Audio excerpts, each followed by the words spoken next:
Hello students, कैसे हो आप सभी। आज हम जो आपके टॉपिक आगे कंटिन्यू कर रहे हैं, मानव का रक्त परिसंचरण तंत्र, जो पिछली क्लास में हमारे टॉपिक चल रहा था। और पिछली क्लास के अंदर हमने क्या देखा था, जो रक्त के प्लेटलेट्स के बाद हमने देखा था रक्त समूह है वो होता है, उसकी टेबल पढ़ ली थी। और हमने देखा था कि जो रक्त का थक्का है वो किस प्रकार का बनता है। तो उसको हमने देख लिया था कि रक्त का थक्का बनाने के लिए क्या क्या प्रोटीन चाहिए, कौन कौन से कारक चाहिए और उसका क्या है वो प्रोसेस होता है। फिर मैंने आपको बताया था कि जो रक्त परिसंचरण तंत्र होता है वो दो प्रकार का होता है। एक होता है खुला परिसंचरण तंत्र और एक होता है बंद परिसंचरण तंत्र। जो खुला होता है वो पाया जाता है मोलस्का के अंदर, आपके इसमें आर्थ्रोपोडा के अंदर, यानी कीट जगत के अंदर। यानी उनके अंदर जो रक्त होता है वो खुले नदी की तरह बहता रहता है। रक्त को ले जाने लाने के लिए कोई रक्त नलिकाएं नहीं पाई जाती है, ठीक है। और फिर हमने देखा था बंद परिसंचरण तंत्र, वह परिसंचरण जो रक्त है वो रक्त नलिकाओं के अंदर बहता है, जिनको सीरा और धमनी बोला जाता है। तो ऐसे परिसंचरण को बोला जाता है बंद परिसंचरण तंत्र। और ऐसा पाया जाता है एनेलिडा में और कोर्डेटा में, यानी जो हमारे केंचुआ है उसके अंदर, मनुष्यों के अंदर, स्तनधारियों में, सब में कैसा होता है आपके बंद परिसंचरण तंत्र। अब मैंने फिर आपको बताया था कि जो मनुष्य का रक्त परिसंचरण तंत्र है उसकी खोज की गई थी विलियम हार्वे के द्वारा। और मनुष्य का रक्त परिसंचरण तंत्र 3 भागों से मिलकर बना होता है, रक्त, रक्तवाहिनियां और हृदय। तो यहाँ तक हमने रक्त के बारे में कंप्लीट पार्ट पढ़ लिया। रक्त के घटक, रक्त समूह है, रक्त का थक्का बनना, वो सब पढ़ लिया था। अब हमें पढ़ना है रक्तवाहिनियां और हृदय के बारे में। तो सबसे पहले हम पढ़ेंगे रक्तवाहिनियां, वो नलिकाएं जो रक्त को लाने ले जाने का काम करती है। क्या कहलाती है? रक्तवाहिनियां या ब्लड वेसल्स।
तो देखिए रक्तवाहिनियां क्या होती है, वे नलिकाएं जिनमें रक्त बहता है वो क्या कहलाती है? रक्तवाहिनियां कहलाती है।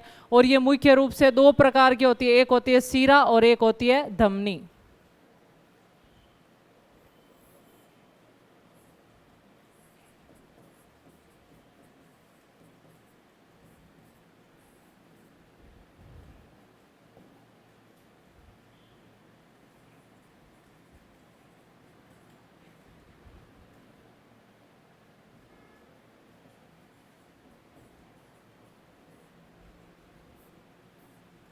ठीक है, तो इसको आप नोट कर लीजिए। फिर हम देखते हैं सीरा और धमनी के बारे में अलग अलग पॉइंट।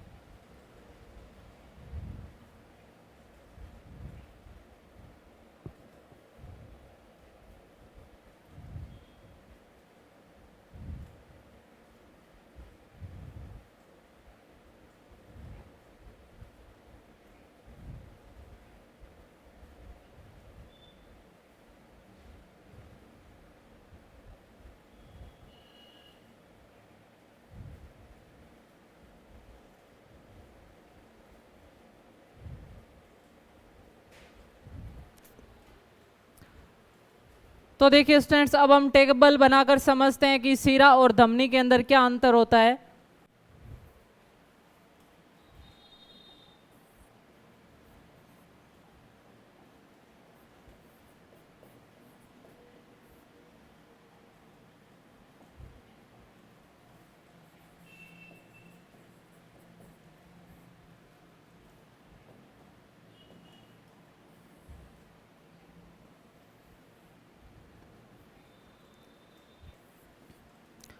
तो देखिए स्टूडेंट, सीरा और धमनी के अंदर जैसा कि मैंने आपको कलर से लिखा है कि जो सीरा होती है वो बैंगनी रंग की होती है, इसलिए मैंने इसको ब्लू बैंगनी रंग में लिखा है। और जो धमनी होती है वो लाल रंग की होती है, रेड कलर में लिखा है मैंने इसको। जिस प्रकार के रंग में मैंने इनको लिखा है, इनका कलर है वो उसी प्रकार का होता है, ठीक है। अब देखिए सबसे पहले इनकी परिभाषा क्या आती है कि वो रक्तवाहिनी जो रक्त को हृदय के अंदर लाकर डालती है हमेशा, वो क्या कहलाती है? सीरा। और वो रक्तवाहिनी जो रक्त को हमेशा हृदय से दूर लेकर जाती है, क्या कहलाती है? धमनी। यानी ये जो लाइन बोली गई है इसमें कोई अपवाद नहीं है कि सीरा है वो हमेशा ही रक्त को हृदय के अंदर ही लाएगी, जबकि धमनी है वो रक्त को हमेशा हृदय से दूर लेकर जाएगी। एक परिभाषा और हो सकती थी कि सीरा वो रक्तवाहिनी है जिसके अंदर हमेशा अशुद्ध रक्त रहता है, जबकि धमनी वो रक्तवाहिनी है जिसमें हमेशा शुद्ध रक्त रहता है। लेकिन दोनों का एक एक अपवाद है। जो फेफड़ों से निकलकर हृदय में धमनी आती है, सीरा आती है, उसमें शुद्ध रक्त रहता है। और जो फेफड़े के अंदर जो रक्तवाहिनी जाती है वो उसके अंदर अशुद्ध रक्त रहता है। तो दो अपवाद हो गए, उनको बोला जाता है फुफ्फुसीय धमनी और फुफ्फुसीय सीरा। यानी सबसे उस फुफ्फुसीय सीरा को छोड़कर बाकी शरीर की जो भी सीराएं हैं उनके अंदर कैसा रक्त रहता है? अशुद्ध रक्त रहता है। और एक फुफ्फुसीय धमनी को छोड़कर बाकी सब धमनियों के अंदर शुद्ध रक्त रहता है। तो दोनों के एक एक अपवाद आ गए, इसलिए हम ये परिभाषा नहीं दे सकते कि सीरा वो रक्तवाहिनी है जिसमें अशुद्ध रक्त रहता है, धमनी वो रक्तवाहिनी जिसमें शुद्ध रक्त रहता है।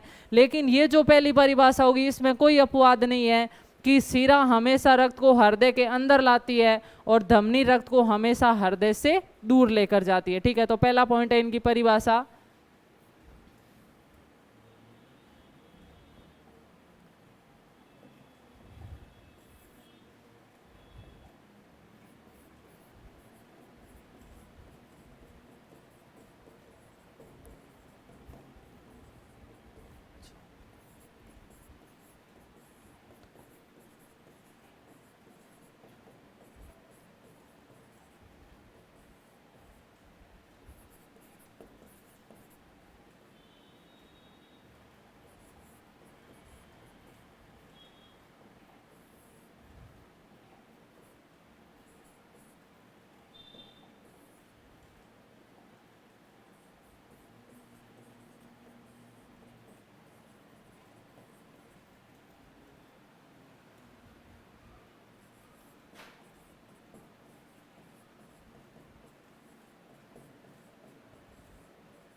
तो पहले दोनों की परिभाषा हो गई। वे रक्तवाहिनियां जो रक्त को हमेशा हृदय के अंदर लाती है, सीरा कहलाती है, तथा वे रक्तवाहिनियां जो रक्त को हमेशा हृदय से दूर ले जाती है, क्या कहलाती है? धमनी। दूसरा पॉइंट मैंने आपको बताया था, जो धमनी होती है वो लाल रंग की होती है और सीरा होती है वो बैंगनी रंग की होती है। तीसरा पॉइंट, जो सीरा होती है वो हमारी सतह के ऊपरी भाग में ही पाई जाती है। देखिए जो आपको ये बैंगनी रंग की दिखाई दे रही है हमारे स्किन पर, वो क्या है? सीरा है। जबकि जो धमनी होती है वो गहराई में पाई जाती है, वो हमें दिखाई नहीं देती है, ठीक है। तो नेक्स्ट पॉइंट है आपके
तो नोट कीजिए आपकी जो सीरा और धमनी के पॉइंट है, कुछ को हम और आगे नेक्स्ट पढ़ते हैं, तो इनको नोट कर लीजिए पहले।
तो ये सीरा और धमनी के कुछ पॉइंट थे, और पॉइंट हम कुछ डिस्कस कर रहे हैं।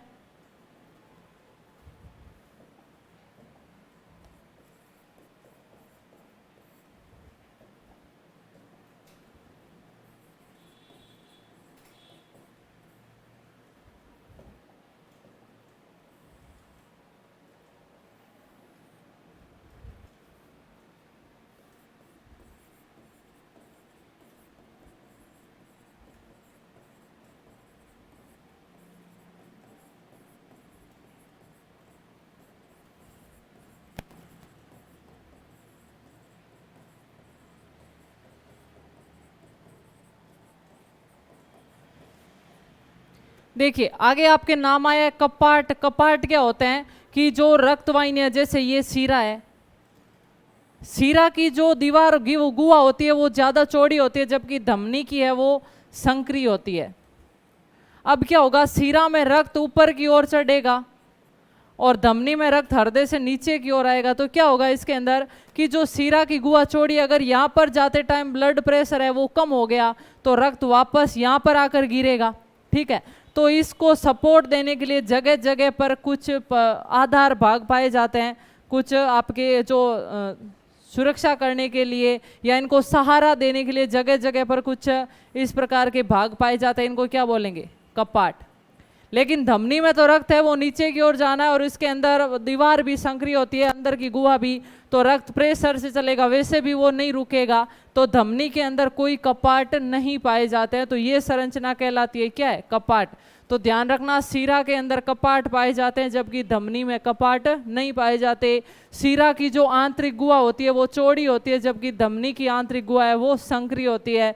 इसका मतलब क्या है, इसमें रक्त है वो कम दाब के साथ बहेगा, जबकि इसमें रक्त है वो ज्यादा दाब के साथ बहेगा। आपको पता है एक पाइप होती है जो चौड़ी होती है, एक संकरी पाइप होती है, तो ज्यादा प्रेशर से पानी किस में बहता है, संकरी वाली के अंदर। सेम वही है, इसका रास्ता संकरा है तो ब्लड ज्यादा प्रेशर से बहेगा, जबकि इसमें रक्त खुले रूप में बहेगा, वो दाब लगाते हुए नहीं बहेगा।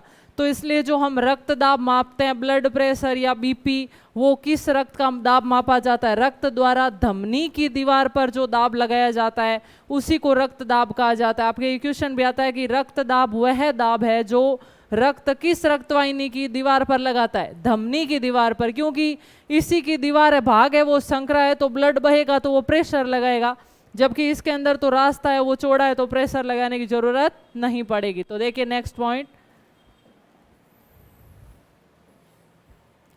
इनमें कपाट पाए जाते हैं,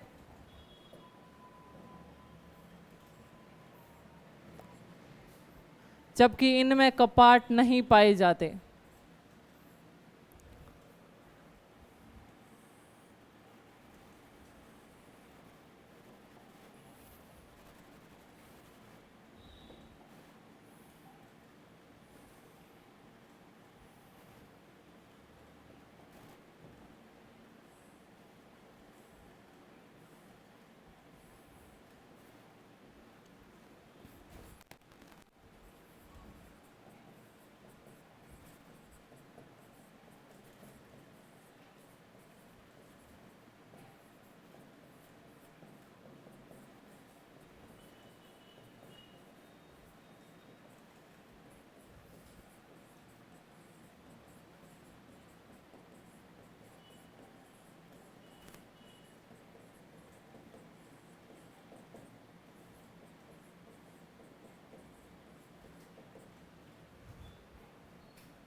तो रक्त दाब क्या होता है? रक्त द्वारा धमनियों की भित्ति पर लगाया गया दाब रक्त दाब कहलाता है।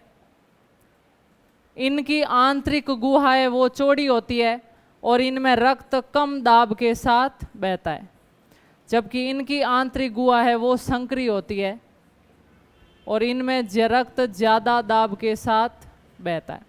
तो इस टेबल को नोट कर लीजिए, फिर रक्त धमनी और शिरा के कुछ पॉइंट और डिस्कस करते हैं।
तो स्टूडेंट्स, कुछ धमनी और शिरा के जो मैंने आपको बताया अपवाद है कि शरीर की फुफ्फुसीय धमनी को, फुफ्फुसीय शिरा जो फेफड़ों में से रक्त ला कर किस में डालती है? हृदय में, उसको बोलेंगे फुफ्फुसीय शिरा। आगे डायग्राम से जब हम हृदय की संरचना पढ़ेंगे तब ये पॉइंट आपको बहुत ज़्यादा क्लियर होने वाला है। लेकिन पहले आपको यहाँ पे इतना ही ध्यान रखना है कि शरीर में बाकी सब शिराओं में अशुद्ध रक्त रहता है, लेकिन एकमात्र फुफ्फुसीय शिरा के अंदर है वो शुद्ध रक्त रहता है। उसी प्रकार शरीर की सब धमनियों के अंदर शुद्ध रक्त रहता है, लेकिन फुफ्फुसीय धमनी के अंदर अशुद्ध रक्त रहता है। वो फुफ्फुसीय शिरा और फुफ्फुसीय धमनी क्या होती है, कहाँ पर पाई जाती है, कैसे उनमें शुद्ध और अशुद्ध रक्त रहता है, वो आगे जब हम हृदय की संरचना पढ़ेंगे तो आपको समझ में आ जाएगा। अभी आपको ये पॉइंट याद रखना है। तो देखिए नेक्स्ट,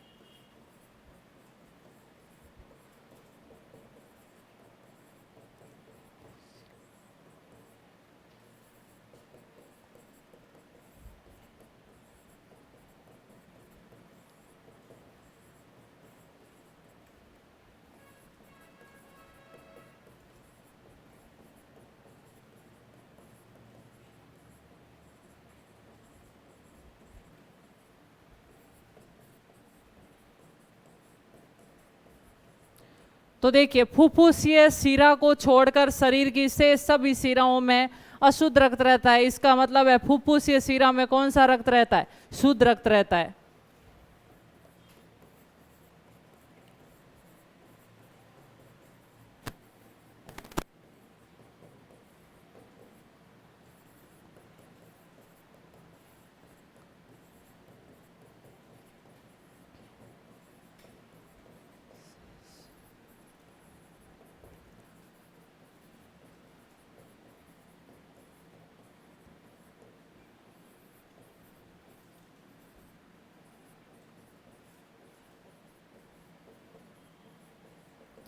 तो फुफ्फुसीय धमनी को छोड़कर शरीर की शेष सभी धमनियों में कौन सा रक्त रहता है? शुद्ध रक्त रहता है। यानी फुफ्फुसीय धमनी के अंदर कौन सा रक्त रहेगा? अशुद्ध रक्त रहेगा। ठीक है, तो इन दोनों पॉइंटों को नोट कर लीजिए। ये आपके थे धमनी और शिरा के इंपॉर्टेंट पॉइंट, इनको नोट कीजिए। फिर हम देखते हैं हमारे हृदय के बारे में, उसकी संरचना और क्रियाविधि के बारे में।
तो स्टूडेंट्स अब हम देखते हैं हृदय की संरचना और उसकी क्रियाविधि।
तो देखिए स्टूडेंट्स, हृदय के बारे में, मनुष्य के हृदय के बारे में कुछ पॉइंट है कि जो हृदय का वजन होता है वो 280 ग्राम होता है। इसकी संख्या होती है वो 1 होती है। मानव शरीर में हार्ट होता है वो 1 होता है। हृदय के ऊपर की जो झिल्ली होती है उसको बोला जाता है पेरिकार्डियम। देखिए कार्डियो शब्द जहाँ भी आ जाएगा मतलब वो हृदय से, हार्ट से रिलेटेड होता है। आपको पता है जो हार्ट का डॉक्टर होता है उसको कार्डियोलॉजिस्ट बोलते हैं।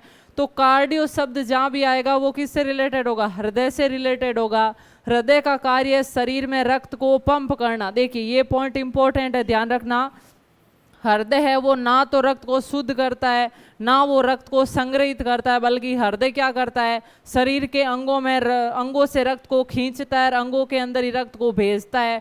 यानी चक्र चलाने के लिए पंप की तरह काम करता है। जैसे हम देखते हैं कि हमें कुंड से पानी को है वो टंकी में चढ़ाना है, तो हम किसका उपयोग करते हैं? मोटर का करते हैं कि नहीं करते हैं? तो क्या मोटर पानी को शुद्ध करती है? क्या वो स्टोर करती है? नहीं, वो टंकी से पानी को खींचेगी, कुंड से पानी को खींचेगी और टंकी के अंदर पानी को चढ़ा देगी, यानी पंप करने का काम करती है।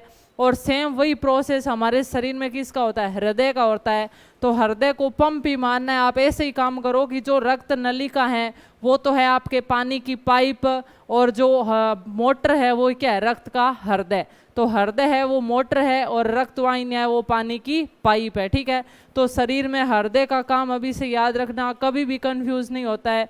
ना तो हृदय रक्त को शुद्ध करता है ना स्टोर करता है, हृदय क्या करता है, रक्त को शरीर में पंप करता है। फिर हम देखते हैं मनुष्य के हृदय के अंदर 4 कक्ष होते हैं, जिसमें 2 भाग कहलाते हैं आलिंद और 2 भाग कहते हैं निलय। अब मनुष्य के हृदय में तो 4 कक्ष होते हैं, लेकिन कुछ जीवों के हृदय में 3 होते हैं, किसी में 2 होते हैं, कुछ में 4 होते हैं। तो वो भी आपके थोड़ा सा इंपॉर्टेंट बन जाता है। तो पहले इसको नोट कीजिए, फिर हम कुछ जीवों के रक्त हृदय के कक्षों के आधार पर उनका प्रकार देखते हैं। तो नोट कीजिए इसको आप।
तो देखिए स्टूडेंट्स, अब हम देखते हैं अलग अलग जीवों के अंदर हृदय के कक्षों के आधार पर वर्गीकरण।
तो देखिए कुछ जीवों के हृदय में दो ही कक्ष होता है, जिसमें एक आलिंद होता है और एक नीले होता है। उनको बोला जाता है द्विवेशमी हृदय, यानी दो कक्षों से बना हुआ हृदय। और वो ऐसा किस में पाया जाता है? मछलियों के अंदर हृदय है, वो दो कक्षों से बना होता है, जिसमें एक आलिंद होगा और एक नीले होता। फिर वो जीव जिनके हृदय में तीन कक्ष होते हैं, जिसमें दो आलिंद होंगे और एक होगा नीले, ऐसे हृदय को बोला जाता है त्रिवेशमी हृदय। और ऐसा पाया जाता है सांप प्रजाति में और मेंढक प्रजाति में। फिर कुछ जीव जिनके हृदय में चार कक्ष होते हैं, उनको बोला जाता है चतुर्वेशमी हृदय, और वो चार कक्षों से बना होता है, जिसमें दो होते हैं आलिंद और दो पाए जाते हैं नीले। ऐसा हृदय पाया जाता है मगरमच्छ में, पक्षी में और स्तनधारी में। देखिए एक अपवाद, जो मगरमच्छ है वो सांप प्रजाति का है, फिर भी इसमें हृदय कैसा होता है? चार कक्षों से बना होता है। बाकी पूरी सांप प्रजाति में हृदय तीन कक्षों का होता है, लेकिन जो मगरमच्छ है वो सांप प्रजाति का होते हुए भी इसमें हृदय कितने कक्षों का होता है?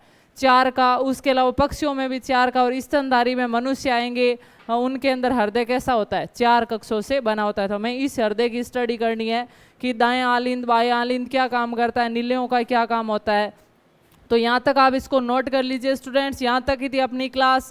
नेक्स्ट क्लास के अंदर हम जो हमारा चतुर्वेशमी हृदय उसके बारे में पूरी स्टडी करेंगे। Thank you so much.